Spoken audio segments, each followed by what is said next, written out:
Hello, hello, everybody. Welcome to the Temtem Up Oh, podcast, where we give you all the information about competitive Temtem and what to look out for the upcoming week. Brought to you by Spectruhh, Servo, and I. So, hello, hello. How's everyone doing? pretty good. How are you? Doing good, doing good. Servo? There's too many birds. Too many burbs. Dude, burbs are Love always the going to be birds. good, dude. They're always going to be good. Harek's the best boy, man. Dude, I saw you running that team. Oh, that's so cancer. Hey.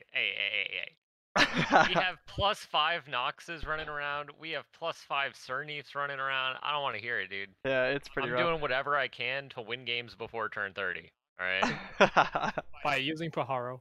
Exactly. By using Pajaro. I gotta do what I gotta do, man. I saw the Pajaro one. That was pretty funny. That was pretty good. Pajaro's so good. Oh man. People sleep on him, man. I think Paharik is really strong. I definitely think with camaraderie, I think camaraderie just makes it that much better as a sidekick. Yeah. I even tried out Pajaro, dude. I saw this game against you and Servo. That was pretty funny. That was pretty Oh, good. man. You have to think that camaraderie basically gives you resistance to everything. Exactly. Dude, the amount of times my Pajaro or Paharik lives on like no health because they like tornado it or something. Tornado does 10 damage to Paharik. So it's absurd. I love it. I like the strategy. I did see Carthh running that a long time ago, like before Kiswa, but it coming back to like day and age of like how things are going on.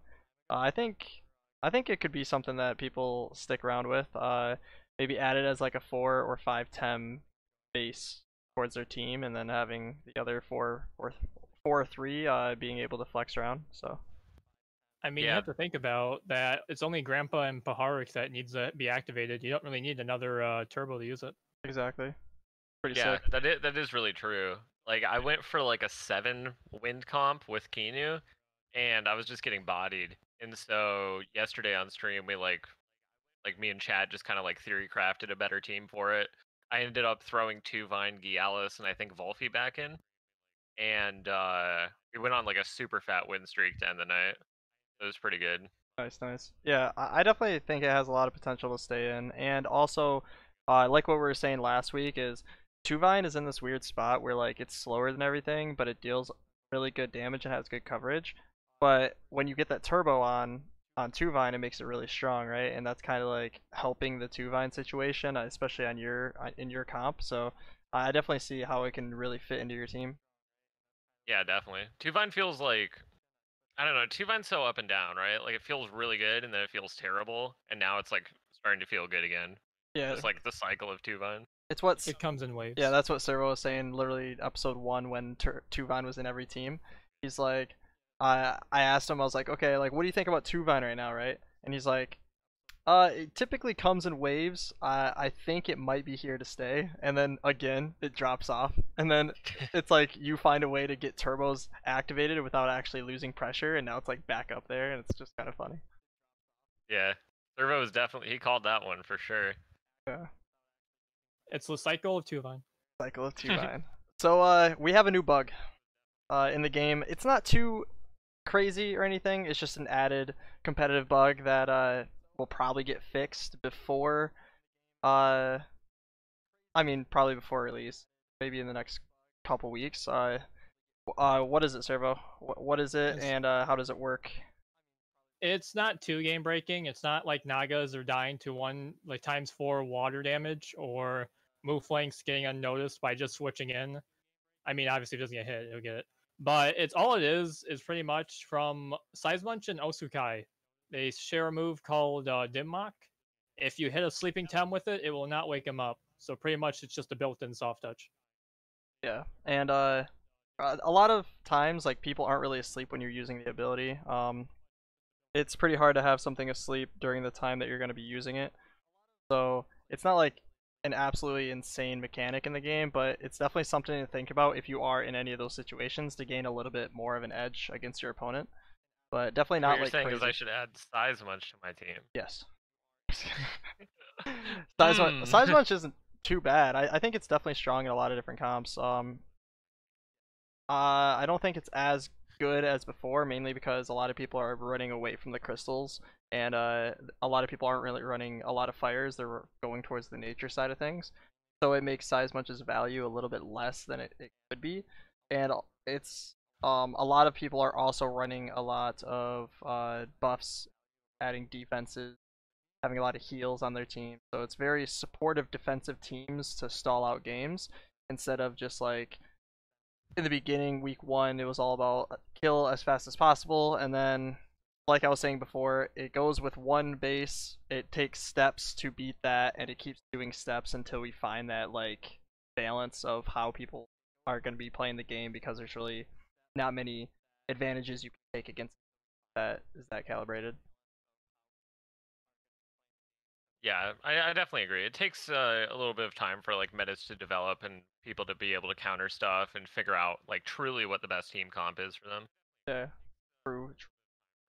So PlusOP Weekly, we're going to go over the tournaments this week. We have two tournaments. We have PlusOP Weekly.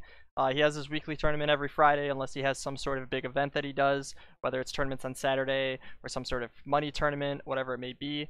But yeah, this week he has his weekly, his 22nd weekly, and then we also have the Roadhouse Rumble. Roadhouse Rumble was super hype, a very different way of playing Temtem. The way the competitive is you usually only run with 8 Tems. Roadhouse Rumble had 10 Tems. You pick 8 out of the 10 Tems after seeing your opponent's 10 Tems. So it was definitely a really cool idea, and we'll talk more in depth of how we enjoyed it and maybe something to look out for to maybe even innovate that even more. But with the PlusOP Weekly, we're going to go over the finals team review right now. Actually, no, we'll go over the Tem usage. Boyprox makes these amazing stats charts. I love that he's doing it. And here we have the stats page, and we are going to go over all of these Tems. This is for the Plus Weekly 22nd. We do not have one for the Roadhouse Rumble yet, but we'll probably talk to Oyprox, see if we can get some stats on that, because that would be really interesting to see all of the teams that people are running with 10 Tems. It's definitely kind of hard to get all 10 Tems, talking to every player, making sure you talk to, Temporium, who, or Roadhouse, who hosted the tournament, and getting all the Tems from them, because they have all of the Battlefy information. So, but going over weekly 22nd, what just happened? Pretty much like I said earlier, too many birds. Being number one, we got Valorant. Still, right now, actually taken, I guess last week it was Giles and Kinu. And with Valorant coming back, I guess it's just for the attack drop. I mean, it does high damage with Hyper. We are seeing some turbo teams come back, as there are some lower Tems that are definitely coming back because of that. But it's still a good pick overall. Rank 2, Wolfie. I think we all know why. You literally, it's hard to not put Wolfie in your team. Say, going back to before Kasiwa, our main DPSs were crystals. Now Wolfie kind of gives us this nature option that I feel like catches a lot of people, and a lot of people don't want to deal with it, especially since you can't AoE it. Yeah, Wolfie's really good for sure. Yeah, it's definitely here for a really long time with all the natures being present. All the moves on natures are just so strong, it's hard to stay away from it. Yeah, it feels like a staple. Salad meta. Speaking of salad meta, rank 3, Kinu. If you don't ban it, it's going to be there. Pretty much. Y'all know what happens if you let Kinu through, just bad things happen. Even though it's not really scaring you, like, DPS-wise, it's hurting your DPS by a lot. Gialis, same thing. It's a slow start, predictable, then heat up, but it definitely, once it gets going, it gets going. And it feels like a lot of games, if you ignore Gialis, you just auto-lose. I agree. I think, yeah. And what's really interesting to even look at this is it has 100% pick rate. This is only over 11 games, but honestly, if you think about all of the Plus Weekly, if it wasn't banned at all, it's picked. Like, sure, it has a 27% win rate, but I think the reason why is because the finalists didn't have Giles on their team. if I remember correctly. So like, yeah, we'll definitely look at the team to see if I'm wrong. I think maybe one of them did, but a lot of people that were doing well didn't have Giles on their team, so they were just Giles was just kind of losing to these new different types of teams and having a low win percentage. But I don't think that shows that it's bad. Same with Keanu. Keanu had a 38.5% chance. Something to think about with that is if a team wasn't running it, they probably did well against people that were running it, and a lot of people they had mirror matchups with the high pick percentage, which means it can't go over 50% since no matter what, it's gonna get a win. So something to think about with the win percentages. Just because if they both use it, it's a win and a loss, and it kind of cripples its stats due to total games played because that counts as 2 games, I believe, instead of just 1. Yeah, you can't put too much stock into like win and loss percentages with this kind of like stat format. Yeah, for sure, for sure. Especially with how many games that there are total running around with it. It's a very small sample size, so it's definitely something cool to look at and something to think about for upcoming new Tems that are being played. But it's not something that just says this is amazing, right? Or like Giles, we all know is amazing with his typing, its move set, and it does really well against a lot of different parts of the meta. So it's hard to say that it has a 27% win rate, so you shouldn't run it. Yeah, just picking up on just the crystal damage in general. Like you didn't use crystals as a way to just deal with mentals. You used it because it was high damage. That's really what I think people are kind of stepping away from with Gyalis. But at the same time, there's nothing wrong with picking him. I think he's still a good option. Yeah, I feel like Gallus never feels bad when you have to pick him unless they have like 3 fire. I think they thought the same thing. 100% pick rate. I mean, it never feels bad though. It doesn't, honestly. There's a lot of times. It's hard for me not to pick Giles over whatever my last time is for counter pick on orange side. Really difficult, actually. Hmm. Alright, Yeah. so with All right. rank 5. So moving on, rank 5, size bunch. It's just a good Tem overall. If argument that's the best starter in the game, I think it is just because it performs better than other ones. But obviously, um, you could have some problems with another certain starter or even Tort Knight if you don't have the Doom set up or if it sets up on you without even thinking about it. Size Munch is just, I think, an overall good Tem. It's got kind of some weaknesses that make it probably that bad. I mean, Oonga Booga Monkey Smash, right? True. Rock bottom. Rock bottom. Definitely some clips Always on hype for that. Yeah, for sure. That was funny. I love it.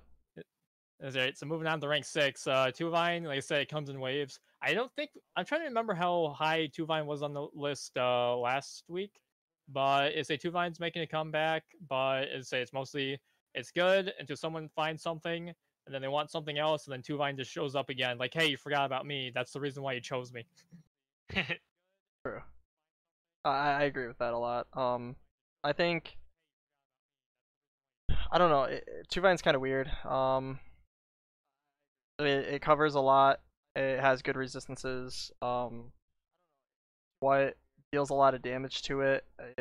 That's like melee. It has high defense. It has relatively good HP as well, so it's hard for 2 times damage to do a lot to it or be able to one-shot it unless it's some sort of special attack.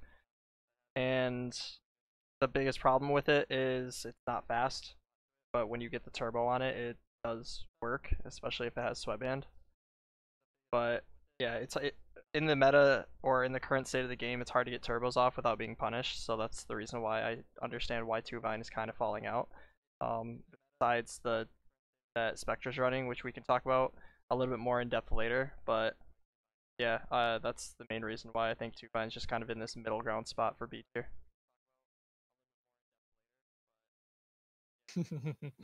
All right. So moving on with Mashuk, it's actually making a rise in popularity. I'm trying to remember, like a few weeks ago, we basically saw it completely drop off. But I feel like it's coming back due to the counter Nox, and as well as being a counter to Cernith. Yeah, Mashik does really, really well. I have been playing it a lot, and I feel like when I was looking at a lot of other games, one of the builds that people were running in the very beginning in week 1 is they were running like the HP special defense tank type of Mashuk, and that just did not work. It clearly just because a lot right now it's all about making sure that every time on your team damage or do something in order to negate damage, or some sort of debuff. And with Mashuk having a full tank, people just used it like a Sernif, or even a Nox. You just kind of ignore it until it's the last time and then kill it.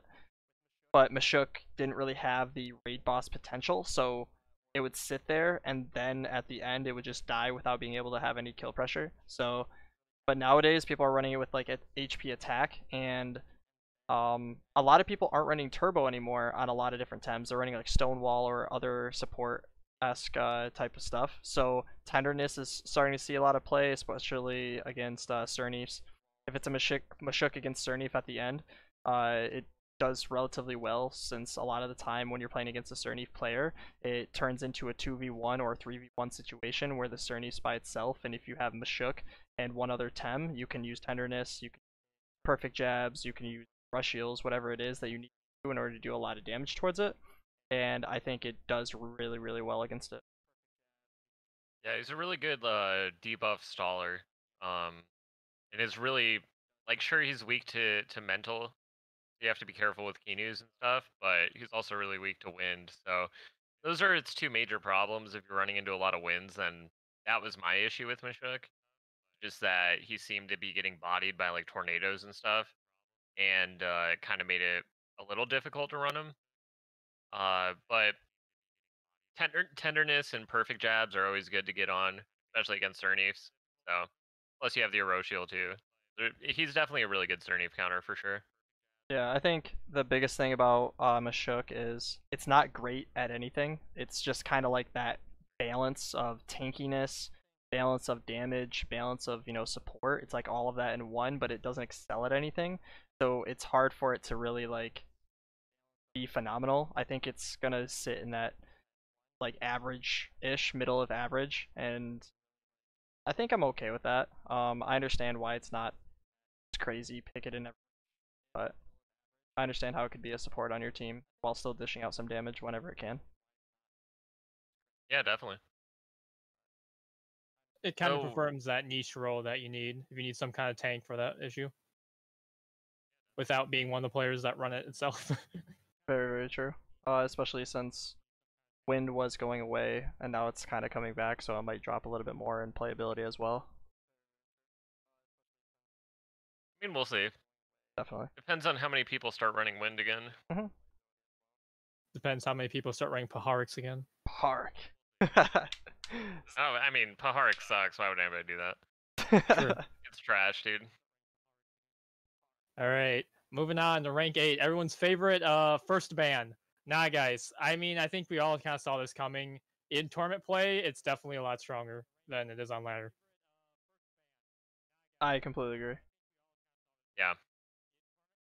The like one thing, like, because I play a lot of ladder, right? When I was running Naga, it just felt really bad, and then I was scrimming with Naga, and it felt so much better. But I was making bad plays because I was making plays based off of ladder play. When I would have had better, I would have been faster in a lot of situations. So it's like it's a weird balance because you have to learn how to play it in scrims so that you're good for the tournaments versus playing Naga on ladder.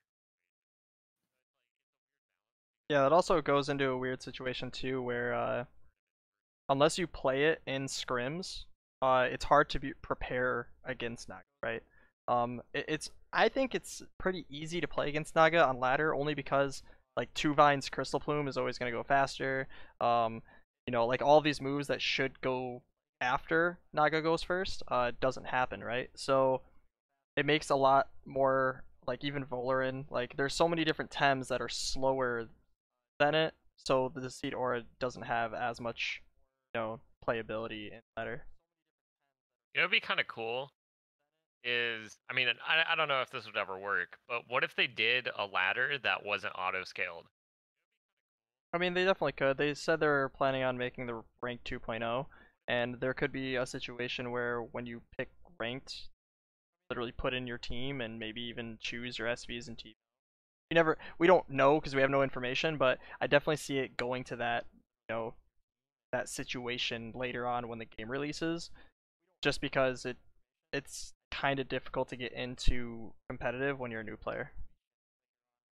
Yeah, it's kind of funny you say that. That actually came up in Discord. I believe it was actually today, and they did actually give a reply that they are planning on working on it, but they said don't expect anything soon. Oh, absolutely. I don't think it should be out until like the release of the game, if anything, or even maybe even after when the end game island comes out.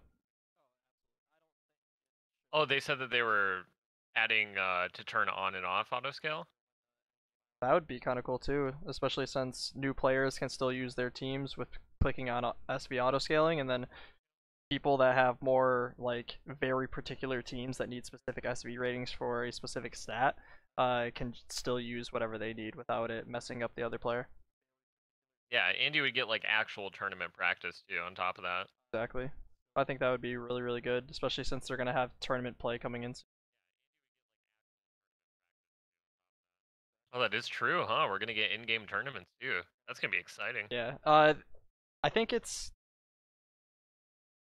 it the 5th island when Seppuku comes out, or it's the 6th island? I forgot what the roadmap said. The roadmap definitely stated when they're going to have the tournaments.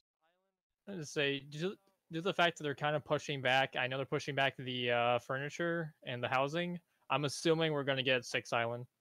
Yeah, maybe. I mean, they're making sure the islands are on time, but they're making sure all of the added extra stuff is going to be a week or two delayed, however long. So, yeah, so that's why Naga is kind of like in this weird spot for ranked and really good for tournament, because its fullest potential is in tournament, while it's, not the greatest in ranked, but it's still good. You just can't do specific plays that you would normally be able to do in tournament. I mean, that's not really Nox's problem. Nox doesn't really have that problem, so that's why we have it at rank 9 here, with the win percentage being pretty insane. I mean, there's a certain reason for that. Once we actually get into the tournament teams, you'll find out why. But yeah, so if you want to kill a Cernif, here's the Tem for you. Very true. 85%. Yeah. So with an 86% win rate and a 54% pick percentage, it's either picked or banned. That's literally what it is. Over only 13 games, but that's because in the tournament we only saw 2 people using it. And same with Platimus being ranked 10. It's either picked or banned. Just plain and simple. I think Platimus is an amazing starter, especially with Nidrasil or even Nox. So like, it just goes really well with the Rushials and being able to set up and still having pressure on the board at the same time while setting up whatever it is that you need for turn 1, 2, and 3. Pretty nutty for toxic comps, and I see it. I think honestly all toxic comps should have these 3: Yggdrasil, Platimus, and Nox. I think it's way too good not to have. Yeah, I would agree. Just make sure you build your Platimus's HP defense. Don't try speed; it doesn't work. Don't try speed; it doesn't work. Oh man. Do you know that from experience, Servo, or where's that coming from? This was an idea to kill a Kinu, turn 1 with a Scunch Platimus. Interesting. It worked once. Yeah, so definitely a really, really cool concept. The person using all the toxic Tems is Plat. Plat is, we'll talk about that in the finals because he did make it to finals. And yeah, those are the top 10 rankings. I think all of these Tems have seen this ranking system before, except for Platimus, I believe. I think he's only been an honorable mention, so it being picked up may see a little bit more teams picking it up later on, which I think is going to be really, really cool. I think Platimus is really strong. It's being undermined for sure. Yeah, and going to the honorable mentions, Barnchi, it's just an overall good Tem. Just being win mental can cover a lot out there, and just being your second mental, you kind of need it, or otherwise you get the Bang Bros, as Spec likes to put it. Nice. And the other 2 being just fire picks. Macion kind of falling out of favor, honestly. I think just as the meta kind of goes around, it's kind of going towards toxic, but as Wind kind of comes back, maybe we'll see him back as well. But Bastion, just a hard hitter, really good fire. And then on top of that, right behind him is Raze coming back to control speed. Yeah, something to think about with what you're saying with Mastodon falling out of favor. It's just in I don't want to say it's a weird spot, but when you put it on your team, it's either gonna do well against the team or it's just absolutely not gonna do well. There's kind of no in between. So usually it's either picked because it does well, especially as a counter pick. You can use your picks really well with Bastion to counter on orange side. I think it's a really good orange side counter on turn 1, 2, and 3. But with when you're on blue side, it's hard to ever start Bastion unless they just absolutely have no waters or no Volphy or something that doesn't really pressure Bastion on turn 1, 2, or 3. And also a lot of Naga teams in tournament play do pretty well with Bastion, so that's also why it can be a good starter. It's not very good after turn 1, 2, and 3, I think. And that's why if you don't pick it in the first phase, it's usually unpicked, which is why it has a 44% unpicked. And that's just how people are playing it. I completely understand why. There's just usually other better, bench lineups that you can choose from. So it's hard to bring in Bastion in those situations unless it literally has no counter on your second ban. With Raze's win percentage is 0, ban percentage is 0, but that's over 4 games, which means even though there's 4 games, it didn't get picked in any of those 4 games. So it didn't have good playability on that. And yeah, why didn't it show the pick percentage and unpick percentage? Because it should be 100%. It's like they took it away. Wait, isn't it? But it says usage 25%. So wasn't it used in one game, but it lost? It just means a player was in that game or had it. Like there's only 25% usage over 4 games. That means only 4. There's only maybe 1 or 2 players that had it. Okay. Yeah, I mean, I think Rise is better than that. Obviously, I think Rise is really good, but sometimes it's just, I mean, he's a very, I don't know what's the word for it. People like to ban him quickly, so you either get to use it or you don't. Yeah, and another thing to think about too is there are specific teams where Raze just can't really see play into. When you're running into like a Naga team, if you don't ban Naga, it's almost like you can't really play Raze. If you do, and Naga is in play and not dead, then it creates this weird dynamic where sure you're lowering the speed, but as soon as Naga comes into play, it makes it to where both of those Tems are going to be able to kill everything on the board. And then also, a lot of people have things that threaten fires right now. There's just a lot of Tems for it.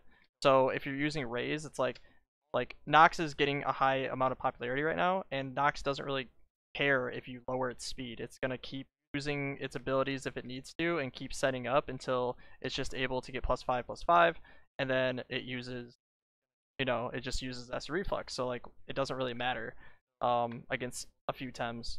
I think I think that's the biggest reason why Raze is really doing. I think Raze is doing well. I just think against some teams it doesn't do very well, which means you shouldn't pick it. It doesn't. It's not a 100% pick rate where it's just like it always does well against every team. Just very Yeah, situational. there's situations where you don't want to bring Rise in for sure. But then there's situations where you obviously want to bring Rise. Like it's a very I guess polarizing Tem where there's certain situations where having a Rise can like almost auto win you a game. But there's other times where he just kind of feels like dead weight because he isn't really doing much throughout the course of the game. Yeah, it creates it into like a 7v kind of situation. Yeah, definitely. Yeah, when I see Rise, I think of it more of utility than fire damage. Yeah, for sure. Absolutely. It's a control Tem. Yeah, it just happens to have that high base special attack, so for Fire Tornado can do a lot of damage whenever you make.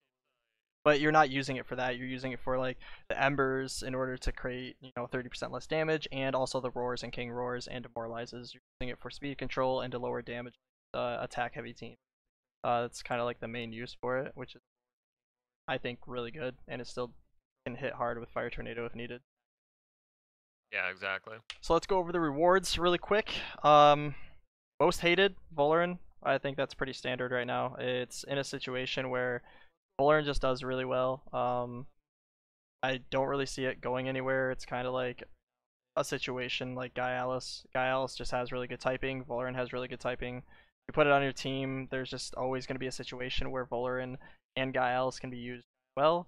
And with the most like being 100% pick rate Guy Alice, it's kind of showing that, right? High ban percentage Valorant, high pick rate for Guy Alice, especially with these two together, with Toxic Plume in hand, it makes attack heavy teams pretty annoyed, just because if you have aerobic Valorant and you use Feather Gatling turn 1, if he wants to, he can just use Toxic Plume if Guy Alice is in, or he can switch in Guy Alice and lower the attack, and you're going to do 33% less damage on turn 2. So kind of annoying, honestly. Once you get that Toxic Plume off on targets that are needed for winning the game for win conditions, it definitely makes it puts you in just a really good spot to take the game. I mean, I think that's just going to be it for everything. It's just a counter to attack teams. Yeah. Best performance, Nox Idol. So that's because 86% win rate, and it's because the finalists, both of them have Nox. Both of them got to the finals and did extremely well before that. And then worst performance, Raze with a 0% win rate. If we had to have a secondary contender, we could look at win percentage up here. Naga has 25%. Guile's 27%. So a couple high rated Tems have kind of a low percentage. So it's kind of crazy. Same with Kinu being 38.5. So yeah, I think something to look forward to. Seeing probably in another tournament. There's a lot of different teams this tournament, so I completely understand why there's like the out of normal teams, I guess you could call it, definitely hit that high percentage win rate, which made all the common teams kind of drop down in win percentage. So here we have the finals. These are the finals teams. If you want to go over J Dragon's team, Servo, and check this little interesting out that he has. I don't know where to start with this team. I'm gonna be honest. Fun. Like, you look at this team, you're probably saying, "What the heck? This made finals?" But it worked very well. So right off the bat, you see Voller and Mashuk. If you played before Kasiwa, you know this combo. Actually, your combo is also down there. You know that combo of the heart, especially since that used to be such a pain to deal with. I think most openers are trying to find ways to counter it. Moving on, like I said, Tuvine, it comes in waves. Like I said, it's coming back and it's put in work here. I think it's mostly to prevent the toxic mirror. If you ever played a toxic comp, Tuvine was usually on your team because that usually determined who won. It resists toxic, and it has wind damage. So that's something you want to avoid. That's a lot of times you see Volrun's banned if you're playing a toxic comp due to the fact like they have wind damage and they can't be poisoned. Noxalato, like you said, this was pretty much the star of the show. Nox was trying to kind of outstall the opponent and then just blast them at the end when you can't do anything. We then have Kinu, who is just kind of there to make your day worse, just buff up the opponent. Then we also have Tentel, not Nagais, mostly for the Avenger buff. If you don't know what Avenger does, it boosts your special attack and speed when your ally Tem faints. So it kind of uses it as a late game sweeper, but applies that mental damage that you might not be expecting from compared to, say, a Nagais that has to mess with the turn order and that. But last but not least, you also see Gary. Who would have thought Gary could be S tier and made it to the finals? Gary. Gary cute. Get some Gary cutes in chat, baby. Oh, it's so funny. I love it, dude. Yeah. I played against Dave in round 1. He was using Gary too with Nox, and I just got smoked by it. There was nothing I could do. It was a really good play. You also have Cernif Bush synergy as well with Gary. So swap in Gary, he can't get hit. You Bush with Cernif. Cernif can't get hit, and you get +2 special defense. Pretty good. Yeah, it's definitely a pretty good turn 1. Or not turn good. 1, but good Bush activation play. I mean, not even that, but Watercon Lily also gets synergy. Yeah, extra damage. That as well.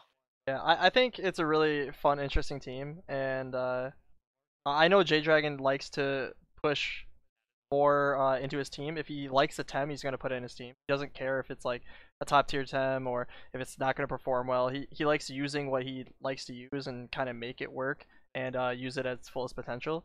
And that's why he's been using Tental. This isn't the first time he's used Tental. He's been using it for weeks, even before Kiswa. And with Gary, a lot of people love Gary. A lot of people want him to work. It's really hard to make him work in a lot of teams. But I mean, J Dragon really loves him, so he's like, I'm just gonna play with Gary and see how well he can do. And a lot of times people will see a Tem and not really use it too much, or they'll see it one time and see it just get destroyed. And then instead of trying it out and in theory crafting with it, they're just like, okay, this Tem's bad, until it's proven wrong by some player that just like this hidden tech that people can use with it. I think I guess you could say like I used Nox that one day and was like, all right, let's activate trance and maybe it won't be that bad, and then just found ways with TV spreads. Uh, and then it gained a lot of popularity and a lot of people used it. And then, but the problem is it doesn't have a special attack, and now it does. So now people are like, all right, let's go. Like, finally, I can use trance to its fullest potential. But yeah, I think J Dragon and even a couple other players are trying to make Gary work. Dave, I believe there was one other player too. I can't remember his name. I thought it was in the tournament, but yeah, people are just using new Tems, not caring too much about it. I think PlusOP Weekly, it does have high grade teams, but at the same time, a lot of people like to just have fun with a couple teams. I enjoy watching it a lot, seeing new Tems come in. Very spectator worthy. A lot of people love seeing it. They want more Garys, I mean, who would have thought at the start of Kasiwa, after we looked at all the Tems, what are we, 4 weeks in now? Who would have thought that we would have seen a Gary versus Rhino finals? Yeah. I mean, a lot of people don't like these two Tems. Well, okay, they love the Tems. They don't like the playability and the weaknesses towards them, and so yeah, it's definitely different. Definitely different for sure. And then yeah, for Platt's team, he's using the toxic type of teams. If you want to go through his team as well. Say pretty much, if you know of a toxic team or played one before, this kind of looks recognizable to you. Right away, you can see Nidrasil. Nidrasil is honestly probably the backbone for most toxic teams. I honestly believe that Nid by itself is just really good, especially with less wins showing up, and because there's absolutely no fires, especially on Dragon's team, that are really like meta worthy. Nid is just in a really good spot right now, especially since it doesn't have to do direct damage. It can just toxic you down, and if you have problems with a Scunch, you play Narcoleptic it, and you honestly see it disappear. Moving on, you see Platimus, as brought up before in the list. Platimus is honestly a really good Tem. It's not the water damage you might want from, say, like Nukama, or if you really want an Oshiara, but it gives this kind of this poison start where your Rushio is really good, and then gives you a quick whirlwind later on if you need to switch out and have a 3 prio move just to hit something right at the end. And it has Tsunami to do AoE.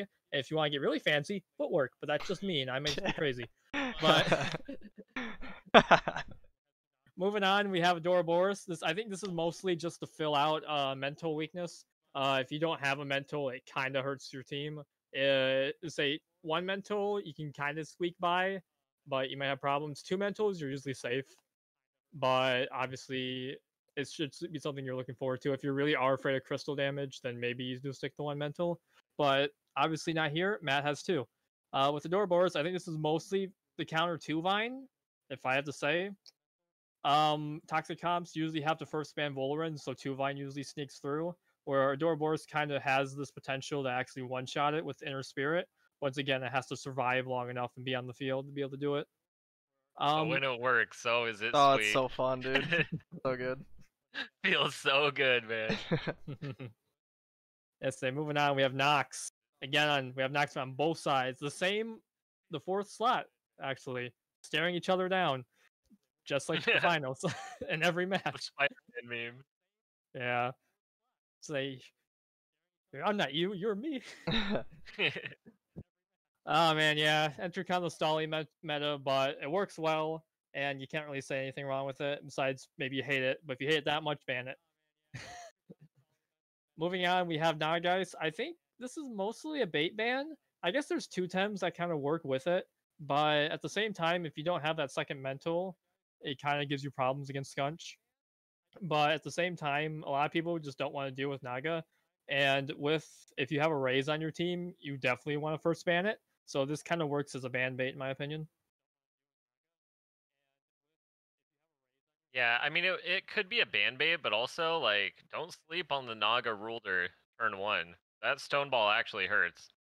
Very true. Yeah, I think Like you can't lead Gialis into into that. yeah, I think it does really well. You're saying it could be a band bait, which does make sense. At the same time, having two mentals is kind of, I'm not gonna say needed, but it definitely makes life easier. And having waters in order to deal with the fire, which is why Platimus and Naga are here. Even though I'm pretty sure Plat doesn't run any special attack on his Plat, it still does a lot of damage with the base Aquatic Whirlwind. So, same with Tsunami being able to cover 2 slots, and Naga is Naga when it comes to damage. It's still really well. So, having 2 waters to cover the fire situation and to be able to have double mental is, I see Naga as just a really good spot here. Honestly, even running Water Custodian if you wanted to. Alright, take that back. Having Decidora with 1 SV is just way too good. Yeah, because you have Grumpert and You have so many Rhino slow underneath. Tems. As soon as I said that, I was like, he has so many slow Tems. Why would you ever want to do that? You're running HP damage or HP defense, HP special defense, so like, you want the Deceit Aura because if anybody has speed TVs, then you're gonna outspeed them anyways. So, yeah, the Water Custodian, that was dumb. Let's just pretend I didn't say that. I mean, I don't know. I'm pretty terrified of my Nid taking water techniques. But anyway, before I move on, I actually just noticed with the Doroboros, he actually gets a Synergy Master from Nagai's Fury. So that could also be potential. Synergy Master and the just the synergy in general. So it gets buffed and then it gets buffed again from Master with the trait. So that's a really hard hitting Fury for sure. Yeah, and then moving on, Zenarith, just high crystal damage. I think this is mostly for Tuvine, honestly. If Tuvine sneaks through, Zenarith's just like, hey, you're going nowhere. So I think Zenarith is just there to kind of put a check to that. Alongside Rolder and Grumper, which is probably just for high wind damage. So Grumper and Rolder are kind of there to check them. Yeah, looking at Plat's team, I actually like it a lot.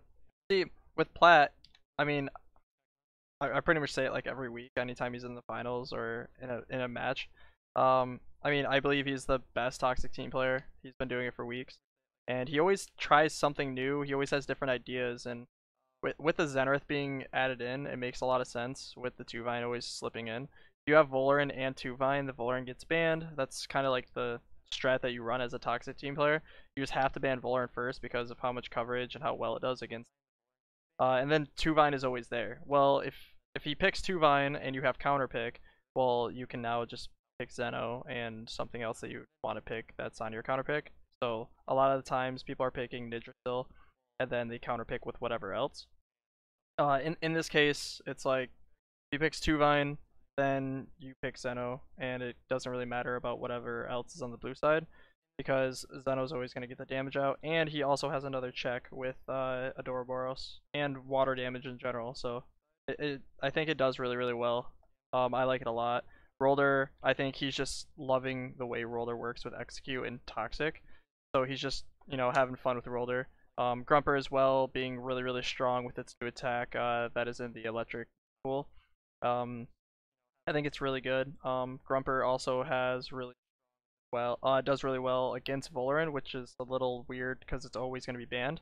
But yeah, I mean, I guess Grumper is kind of the only thing that I would definitely love an explanation of why he would be running it when Volerin's auto ban first pick. Maybe due to Grandpa's or maybe the other win situations that people are picking up. The Grandpa Well, I mean, Pahark. if you just look at J Dragon's team here, Grumper's good into Kama, Tental, Kinu, Tuvine, and Volerin. Like Grumper answers so many things on J Dragon's team. Like you say I mean, that, sure, Ukama hits it yeah, hard, but exactly. Like it takes 2 times to water, so like it typically dies to all water attempts because it's weak to it. It usually only does well against wind because it has half damage to it. Mhm. So I feel like it's weird against waters because like it's supposed to counter water, but like it always goes last. So if you aquatic whirlwind it, it's pretty fucked. Like it's pretty much just gonna die, and it puts it in a weird spot. It's definitely just a wind counter in my opinion. I mean, it definitely just fills the spot as like a combo with Nagas. But with saying that, do you think? Yeah, I mean, you wouldn't want to play Waters into a toxic comp, so I think it's fine. He has Grumper. Yeah, I mean, like I was saying, like with all the winds running around, it definitely makes sense to run Grumper, and it does well against Tuvine as well. I like this team. I like both of their teams honestly. I like that Gary has seen more play, just because I know everybody loves Gary and they just want to see more Gary.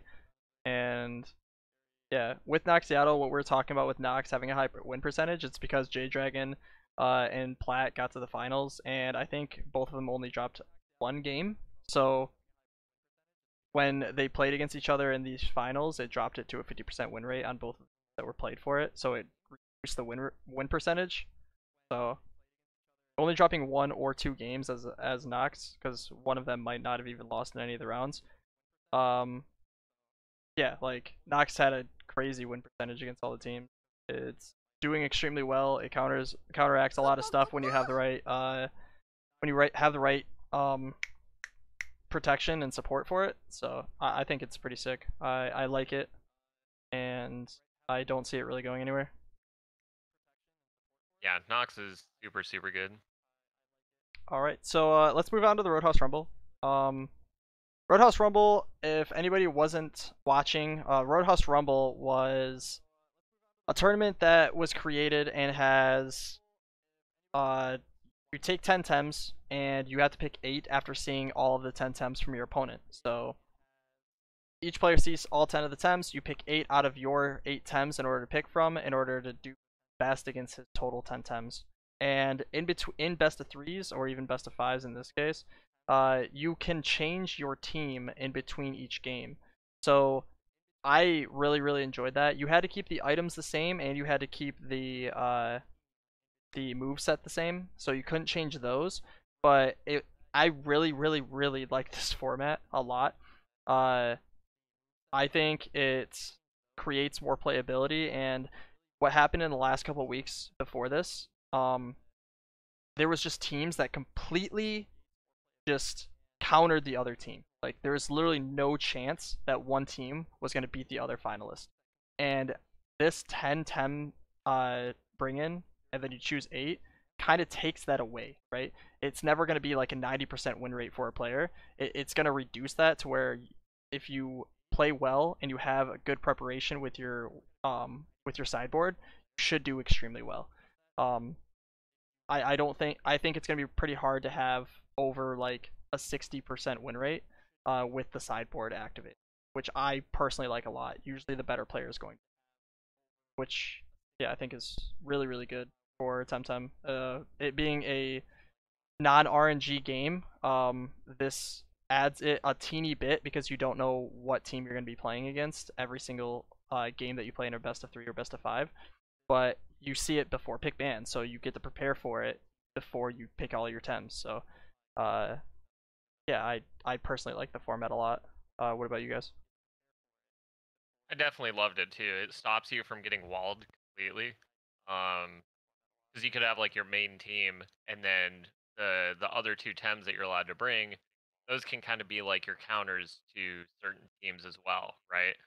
So if you know that you're getting walled by a certain kind of team, like let's say you're running a bunch of toxics and you know you're getting walled by wind, you could throw in like Grumper and Kazuma maybe, and have those in the back, or maybe Grumper 2 Vine or something. And it really just allows you to not get destroyed. It evens the playing field a little bit. And instead of adding RNG, I think it adds a little bit more of a skill gap too, because now you have those pre-game mind games going in where you're like, okay, maybe he thinks I'm going to do this. Maybe I should counter it with this.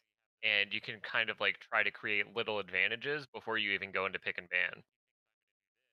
Yeah, I completely agree with it.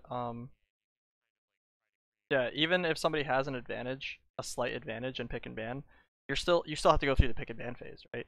So there's still gonna be strategy involved on pick and ban before the game even starts. And I think, yeah, like you were saying, it does add a skill gap as well. Yeah, It definitely created something like we haven't seen before. That's what I kind of like about it the most, is that if this is really good, well, how come we haven't done more of it? yeah. I hope we do more of it in the future for sure. I think this was probably one of my favorite tournaments I've played in. Yeah, I had a lot of fun with it. Like I didn't make it out of Swiss rounds. I feel like I did pretty well with the low preparation that I did, but I really enjoyed playing all of the games. Like I liked seeing all of the teams and then trying to think of what would best prepare against that team, picking that team. Um, I think it would have been even more fun playing best of three because now after you pick one team, you can now like switch it up into other specific spots that could do well in other spots. Kind of sounds weird, but yeah. But yeah, let's get through these teams and yeah. These were the finalists. Setsuka versus Sugaki. Both of them running a bit different of teams and mixtures of teams. And a couple faces that aren't seen as often. At least before this. Before this, Loali wasn't seeing a ton of play, and neither was Grandpa. So yeah, let's go through Setsuka's team, and we can talk a little bit about it. Now, I don't know exactly the two Tems that are on the bench. I just know this team was the one that Setsuka ran home with, getting knocked out once and then coming back 1-3. I guess Setsuka's case 3-1 in the best of 5. But pretty much starting off, Kinu, same thing. It's just a pain to deal with. Ban it or you deal with it. Size bunch, high damage, usually requires melees for it to pop off. Luckily in Setsuka's case, they have it. Scunch, if you ever fought a Scunch without a mental, you lost to it pretty much immediately. So much damage, that thing. Gaialis is pretty much the same. It's just high damage. You can't really ignore it, and if you don't have the temp for it, it's gonna beat your butt. Mix is kind of a flavor pick, honestly. We don't really see that many mixes, but the thing about mix is that it's very unpredictable. You don't know what TV spread it's running, especially since if you don't have the right team for it, you will fall apart immediately if Puppet Master is activated. Loali, really interesting pick. It's more of a counter for Cernif, but also can perform as a counter of the Nox with wind damage. It doesn't necessarily want to take an Axis Reflex, but if it's Loali versus Nox and in the opener, Loali actually does pretty well. Nid, like I said, kind of a backbone for a lot of teams, but it's good to just break teams apart just kind of by slowly chipping them off, and Nid does that very well, being able to do that on both sides. And Grandpa is just being another wind Tem against Tsubaki, just being able to do high wind damage against their Nox. Yeah. So one thing to really look at in Setsuka's team, there were a decent amount of Loalis in this tournament, and Loali is kind of like that hidden gem that a lot of people have been using, mainly due to the nature and wind.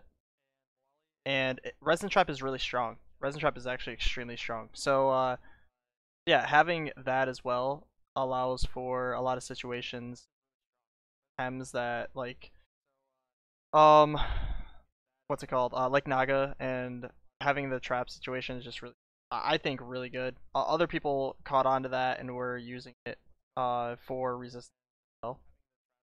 And Grandpa was a new build that a lot of people didn't really see before this tournament. This Grandpa was literally just like destroying people. It wasn't using speed for the hyperconnect strikes. Instead, it was just using it with Sweatband and having enough stamina to be able to Hypoxia and Tornado, and then use Willpower Drain to gain more stamina to just dishing out damage. And then Hypnosis was a thing if possible, if there was any time there was going to be a turbo used Wally or even, so like it was a really cool concept. I liked it a lot, and I think it's really strong. I think there's 3 builds that Grandpas can use, and I think all of them are great. One of this one including this. Um, yeah, the special attack with HP, some stamina, almost no speed, if not any. And then there's the control, which it has HP with some stamina in order to get to 61 as well. And then that goes for turbos, and it uses hypnosis, and then hyperkinetic strikes and stalls out the game and kind of like dishes out a ton of damage with hyperkinetic. And then there's the second build or the third build that Carthh originated. Carthh was running this Doom comp, and he literally just would use willpower drain and hypnosis and confiscate, all these things in order to use status elements in order to doom his opponent. And then whenever he doomed opponents, he would use confiscate in order to push off status effects on Doom. And I think those are like the 3 builds. It sounds like a meme team, but it actually does really well when people aren't prepared for it. And then yeah, I think those 3 builds, I think they're all pretty equal strength and do well in a team, depending on who you're running, right? There's 3 different builds that go for control, aggression, and doom. So I think Grandpa has a lot of versatility. Definitely. Super versatile Tem. Really, really fun to use, for sure. Yeah, I think those 2 Tems, I think we're gonna see a lot more of for sure in the this upcoming week. But yeah, we can go with Tsubaki's team now. Try to get. I mean, see the Volerin, obviously. Yeah, looking at the team, I do know one of the Tems Tsubaki had in the back was a Saku that they brought out, but I don't think it ever saw play because it was banned literally instantly. Yeah, pretty much Tsubaki. If you hate going to turn 30, this is probably your worst nightmare of a team. Having Kinu, Saku, I can't remember the name, Cernif, and Nox. Just all 4 of them together is just a terrifying combo. Especially since, if I remember right, that Volerin is anaerobic, so it's also meant to stall you out. And then you have Wolfie, Platimus, Nid, and nah, guys, there's too many N names on this team. But yeah, this whole team was meant to stall you out and kind of toxic damage you down. Obviously, if you didn't have the high DPS, there's no way you could handle this team without with it being able to heal so much. Yeah. I want to say it's kind of a mixture of what a lot of people are running now, right? And with like the Volfi, Cernif, Kinu, and then it's like a mixture of that with also the Naga, and then it kind of flips with also Toxic, right?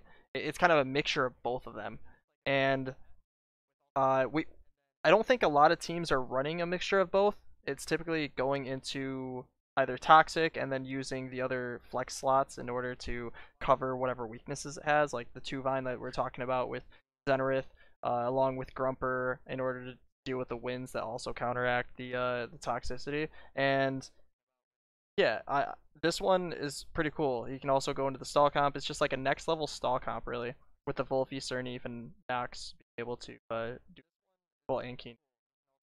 Yeah, it mixes basically 2 of the best stall teams right now, puts it into one, and just makes it incredibly hard to deal with. Yeah. If you thought Nox and Cernif were difficult to deal with before, try killing both of them on the same team.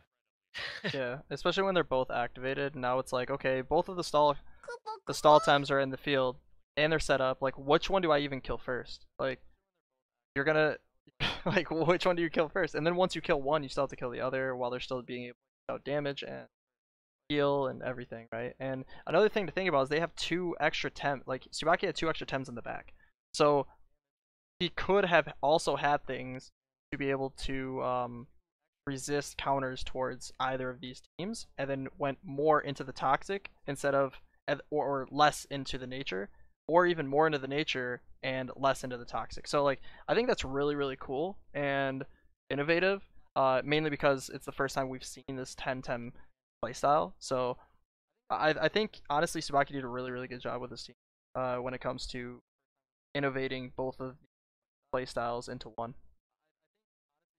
Yeah, I completely agree. Both of them were very innovative, to be honest, and It's not often that we see Tsubaki lose in finals, but Setsuka played amazing throughout this tournament. Yeah. He was really really prepared, and you could see that with his team.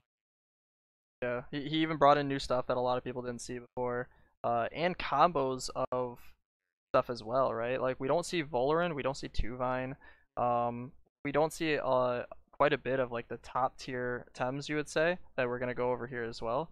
It's more of just like, I don't know, it's just strong single Tems, and they just put in work really. Like looking at everything, it's like Nidrasil's really strong, but there's no like Platimus, there's no Shook, there's no like Nox, and then you have Mix, but you have like no tank, right? Just have like Mix, and then if you activate Puppet Master, you just have Lawali to be able to do well, but it doesn't tank a lot of damage to where Mix can go off. And then I guess the only synergies you really have here is like Monkey, Skunch, Gialis for the fighting to be able to get Seismodrek off, right?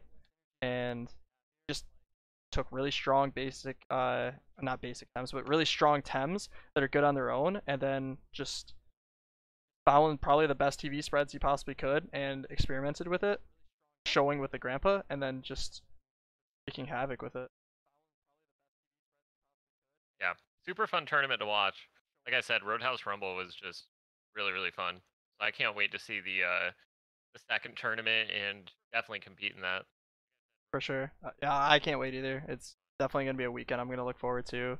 Um, like I made sure I wasn't doing anything on a Saturday for this tournament, and yeah, I had a lot of stuff going on for the week, but I was like, all right, I'm literally making sure I'm busy all the other days, but I'm not doing anything Saturday because I want to play in this tournament. I think I looked forward to it for like a week, just because of the 10-10 playstyle.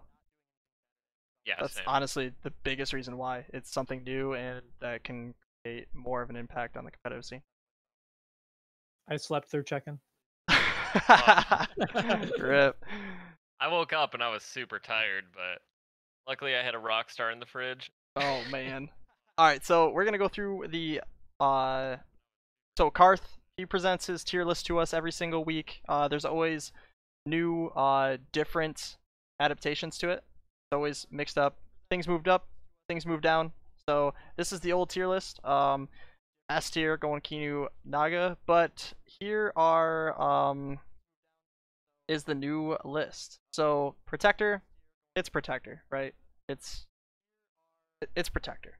It's just the way it's gonna be. We're gonna have to deal with Kinu for a while, and I think Protector is just really strong because Kinu does other stuff besides just Protector, and yeah, I think we're just kind of gonna have to deal with that. And yeah, Naga gets moved down to lower in the A tier, and I think that's honestly because people are getting better at playing against it. I completely understand it, and I know why he would be down. Another thing is Tuvine moved down from the A tier into B tier. Exactly like what we were saying before, it's seeing less playability. It can't get turbos off, so it can't have maximum potential into B teams. Yeah, and so I'm gonna go through all of the Tems that got moved down. So Tuvine Naga moved down. Yukama got moved down to C. It started off at a high level. It started off like A tier, then it dropped to B tier, and then every week it just kept dropping down and getting worse and worse. And now it's dropped to C tier mainly because, in my opinion, it's probably because of all the toxic teams and the nature teams. And what are you gonna do against both of those teams with the Kama? Just sits on your team, right? Like, Yeah. doesn't really do much. Dies. Yeah. So or you don't pick it. yeah. Ukama's kind of in that situation where Mentos were last season, where the DPS were crystals. Now it's kind of switched the nature a little bit, so waters have been kind of falling out. Yeah, absolutely. And with the waters falling out, that's why with the 10 Tems, you can put Yukama on your team, right? For the 10 Tems. And then if people are running like 2-3 fires, it's like, okay, well I can put Yukama on my team. Naga, right? Naga and Yukama would be able to do that pretty well. Or you can just run Naga and have natures or sorry, Volphy, and Volphy does well with Dust Vortex. So it's like there are answers to the Fire Tems that doesn't need Yukama, which also gives it less playability. So, and a lot of the fire types like Drakash got moved up. Drakash is moved up to B tier now. Another reason why water types are lowered is because it's either fire or fire earth right now, right? Those are the two types of fire types we have, which means melee does pretty well against them. And if you're running melee against Drakash with Mashuk or something, it does decently. Same with Gyalis. Gyalis does pretty well, even though it doesn't, like, it's weak to fire. If you're using specific Tems in order to lower attack, because Mastion and Volcrane, they have attack. But that's the beauty of Raze and Drakash. They have special attack, so you can't lower its damage. If you're gonna get hit, you're getting hit hard. And who else do we have that moved down? Yeah, just Tuvine, Naga, and Yukama. Those are the three to really think about that got moved down slightly in the tier list. But moving up, we have Drakash that we just talked about, and we have Grumper moving up into B tier. Yeah, talk a little bit about that, Servo. So pretty much with Grumper, I think it's mostly just there is the Naga kind of combo, but wins are starting to come back, so I honestly believe that's the reason why. And let's just be honest, you have 3 electrics to choose from. Out of the 3 in the game, which one do you really want to pick? Yeah. I mean, Gazuma's not all that bad, but it just doesn't do enough damage. The new move that Grumper has with what Thunderstrike, I think it's called, Yeah. it's just so strong. It's really good, really good. It hits really hard, and not a ton of electric resistances besides like Crystal, really. Everything else hits pretty normal. Joker. And yeah, another one that got moved up was Anahir. You got the Anahir moving up. Anahir went from E to just hitting D tier, bro. Just below average. Look at that. Look at that guy moving up, dude. Feels good, man. Honestly, I used him for a little bit. That seems about the right place for him. People keep saying he's a Naga counter, but I don't know. He's still very difficult to use. He still feels very mediocre or below average in a lot of different situations. I actually got to learn what Meteor Hail does, or whatever it's called, Mineral Hail, and very overwhelming, and the animation even more underwhelming. I was very disappointed with him, but I mean, his typing in theory sounds good. I just wish that we would see like another fire crystal or something along those lines in the future. Yeah, the stat spread for Anahir isn't bad. Like the move pool for Anahir is honestly fine where it's at right now. Getting Mineral Hail, it's underwhelming, yes, but it fills kind of that 4th slot what it needs. Besides, like before what it got chains hit, and you weren't using that. Yeah. So he has the move pool that's perfectly fine with it. Its stats are all right. It can tank a mud shower, so even being 4x, you're not dying to it like Volcrane from a water cannon. But the main problem is that it just doesn't have a good trait, so it feels like you're kind of falling off right there. Yeah, definitely. I think honestly, this isn't troll either. I think because of the play that we've seen, I think Grandpa and Paharik should be on the tier list. I think Paharik does have a very good trait when partnered with Grandpa. I also think obviously the moveset on Grandpa is good, so like Paharik is also good. And then when you combo it together, it does well. Like you want to, and then the way that people have been doing the items, which I've definitely seen, you have Sweatband on Paharik, because if they ban Grandpa, then you still have Sweatband. If they ban Paharik, you still have the greater strength of Grandpa.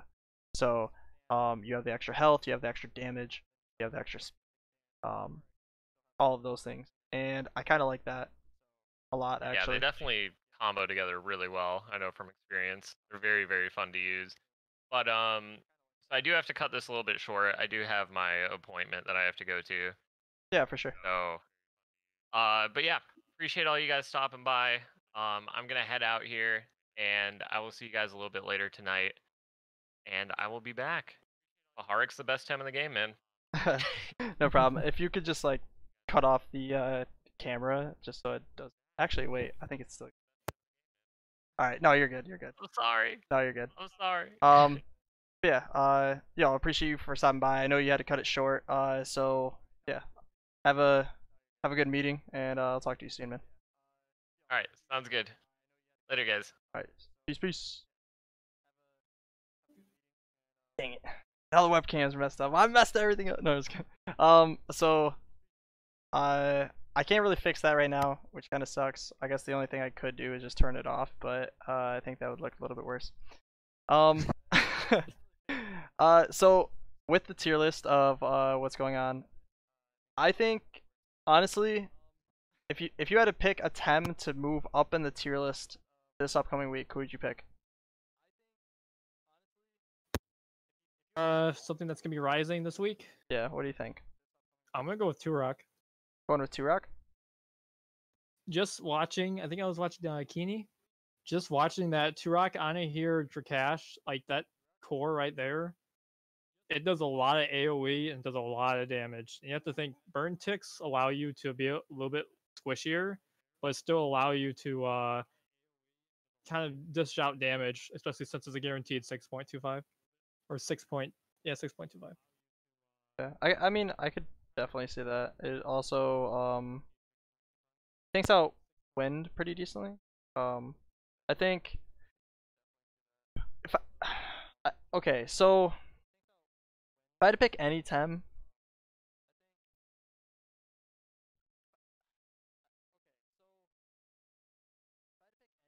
see, mine's gonna sound pretty troll. If I had to pick one, I would have to pick Golder. I honestly feel like Golder, yeah, I honestly think Golder has some play, and I think Bamboozle is really good with Naga. I think a lot of people haven't been like, I know it seems meme team and it seems like kind of trolly, but I think running Naga with like Pig and Golder as Bamboozlers, and if you have a bunch of threats to where people don't ban Naga, using either one of those two, spamming Bamboozle and Hypno every single turn, or even Relax or whatever, or sorry, Lullaby, I think would be extremely strong. I think it would put way more pressure on everybody to have to ban Naga to have either of these two Tems. If I had to pick one, I would honestly probably pick Golder. I truly believe that. Well, yeah, it seems like a really good pick, especially having it on your team even against a Naga. It definitely keeps them away from trying to pick that one. Yeah, I think it's also hard to say because of probably a lot of wind stuff is coming back. So it's hard to say. I think so. Spec picked Pig last week, and it didn't see a ton of play, but I think more pigs were played. It just didn't rise up in tier list. I think Pig and Golder, I think those will probably move up in tier list. If there's a lot more wins coming into play, that means Naga can still see play, and also Pig does well against that to be able to protect Naga in those situations. So, yeah, I think both of them. I think running Naga Pig and adding in Gold would be very, very strong.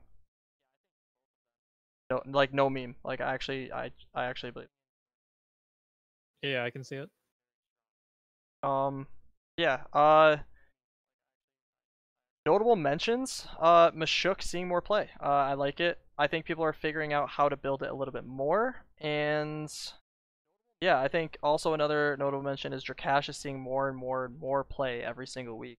I think people are figuring out how to play it better. I think it does extremely well against not the toxic setup, but definitely against the well, actually it does decent against toxic setup due to Ninja Still and all that, but it does extremely well against the nature setups as well. It does very good against the wind setups too, having high special defense and immunity to sleep. Yeah. So I think if I had to guarantee one, I think Golder or Pig. And then if I had to pick something that's, I guess in most people's terms, not Troll, I think Drakash. I don't think it's going to A tier though. I just think there's just gonna be more play with Drakash this week. Drakash, Pig, and maybe Golder. I think more people should definitely test out Golder Pig with Naga and spam Bamboozle every single, and then kill everything with Naga. Because then they would have to double into it in order to kill it. But most likely, what you do is you lullaby, put both Tems to sleep, and if a Tem can't go to sleep because it's mental, well, it's not going to do very well into Naga anyways, unless it is what's it called? Energy drink. Adoraboros.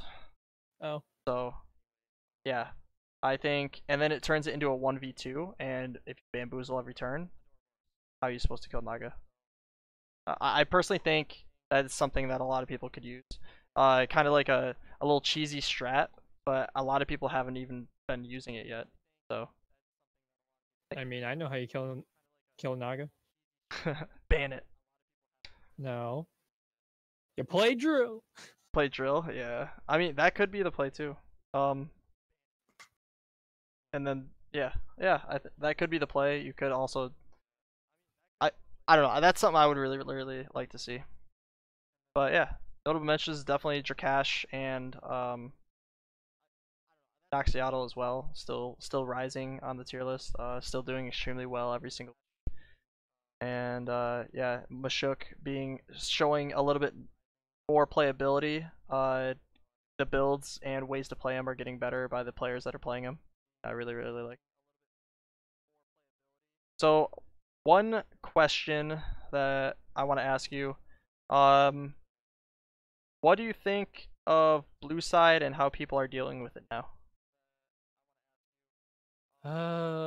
Blue side's always kind of a tough. I don't know. It's there's definitely some times where it's like I don't blame blue side for a loss, but like if I get a win on orange side, like you can feel like you're ahead of the game at the beginning. Especially being able to counterpick is such a powerful option. On blue side, you always have to play it safe. You can't just play risky of where if I pick this Tem, they pick this Tem. You kind of have to pick both your Tems as a way to where their last pick isn't that good. Yeah. Um, I can agree with that. I think usually lesser prepared teams on orange side for being able to counterpick, it usually comes with a mistake in order to try to like some sort of edge, right? Um, Usually picking your first Tem without thinking thoroughly about pick ban phase can definitely ruin your counter pick if they can beat your already picked Tem on orange side and be able to deal with your counter pick in a better way on blue side by their double pick. I think that takes away from the orange side advantage, and I think that's more of a preparation flaw from orange side, not blue side um, gaining advantage because it's blue. That makes sense. Yeah, I feel like it's fine having like the one pick from orange, two blue, one the last one orange. I feel like that's fine. Like I feel like you have to switch either the first ban or the final two picks in the draft to where blue side has the overall better team, but orange has the better lead. Um, Possibly. I mean, me personally, I don't think the last counter pick is that influential on the team. I think, um, like one situation is banning out the first ban. Them being able to counter ban you, it just makes it pretty rough. And then them also being able to counter pick you. So if there's situations where if you're on blue side, if you knew what they banned already, you would be able to play against what their counter pick setup is going to be. But because you don't have the information of what they're banning first, you won't have the extra information to know what they're gonna first pick on orange side. Like there's spots where like, okay, if they don't ban Naga, then I can ban Volfi and pick Naga. Or you get what I mean? Like that advantage of being able to actually do something on blue side off of your first ban, I think is something that's needed for blue side, and I think it would help a lot. Yeah. I do think when people are messing up on orange side on their first pick or even their first ban, that happens pretty often when people are testing stuff out. So it's hard to really say when people are like when people are saying, God, I'm at a fluster of words right now. Saying that it's balanced or whatever. When you see tournament play, you just see orange take more of a lead. Orange side wins more often because teams are more prepared on pick ban phase. Instead, in ranked matches, it's a lot harder to see that. You aren't as prepared against every single team, and sometimes you're testing new things out, and you mess up pick ban phase. So Yeah, when you pick ban and pick your leads, one thing I learned just from building a team is that don't focus on like 3 openers and just those 3 openers. Just pick tems that kind of just work good against the enemy team. Just don't think about just those openers by themselves because you won't get as many wins. yeah. So yeah, just wanted to ask that question, and we're gonna wrap up this podcast. Upcoming events. So again, Temporium is having their daily tournaments every single day at 1 p.m. Eastern time. If you want to get in some practice, maybe win a little bit of extra Pansuns, definitely check out Temporium and enter those tournaments if you want to get some tournament practices as well. They take the first 8 players and they play a round of 8 tournament, best of 3 for each round.